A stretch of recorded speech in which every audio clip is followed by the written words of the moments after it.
You may have heard that 4 wheels gives more balance and acceleration, while 3 wheels gives more speeds and less balance.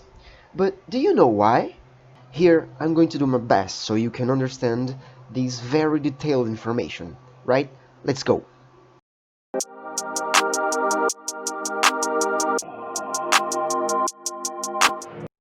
Speaking about speed, let's see why we can achieve higher speed easier with bigger wheels. The answer in this case is very simple. Friction. But let's understand better.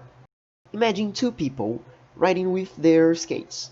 The person number 1 is riding with a 110mm wheels, while person 2 is riding with 80mm wheels. Both are at the same speed, but which one is doing more effort to keep that speed? To correctly answer that question, we need to understand that there is 2 types of velocities in this case.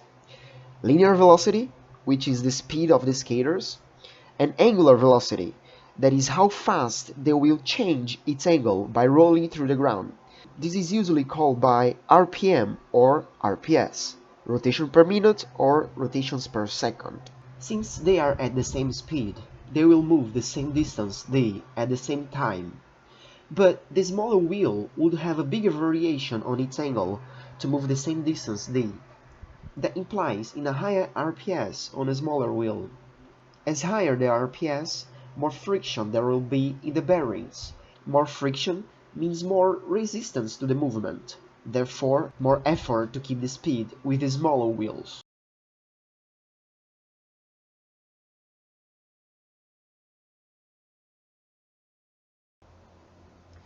An object will remain stable if an imaginary vertical line that passes through its center of gravity don't cross its support line. To understand this concept, look at this box. Simplifying things, its center of gravity is at this point in the middle of the box. This is where the gravitational force of the Earth seems to be applied. If we turn this object like this, the vertical axis that passes through the center of gravity didn't cross its support line. Therefore, the box won't fall. If we keep rotating it, when the yellow line passes the baseline, the box will fall. On the other hand, if we get a smaller box with the same length on its base, we can rotate it more compared to the previous box because its center of gravity is lowered. Well, it happens when you are riding with smaller wheels. You reduce your center of gravity, therefore your balance would get improved.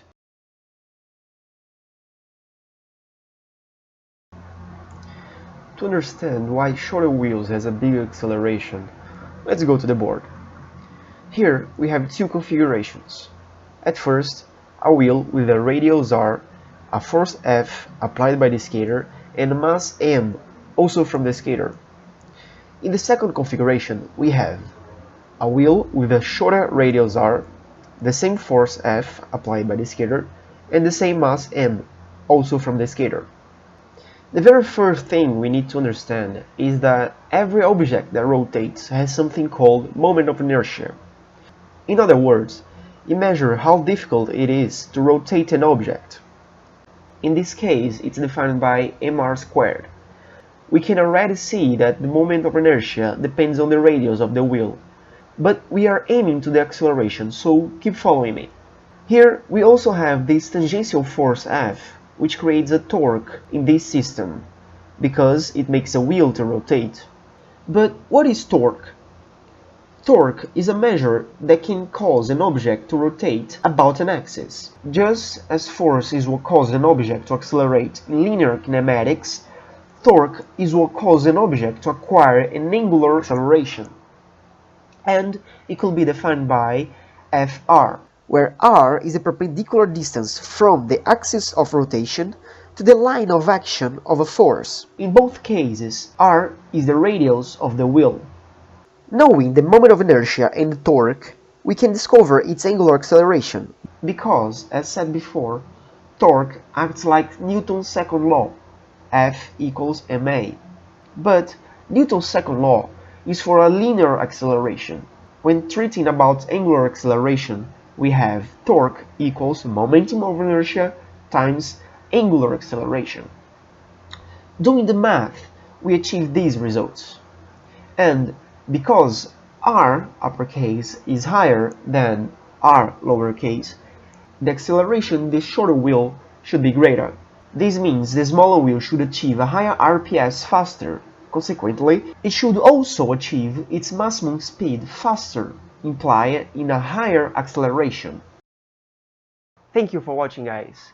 I know things went a bit theoretical here, but as soon as I get rid of it, I'll record a proper urban video. Don't forget to subscribe and hit the thumbs up button if you enjoy this content.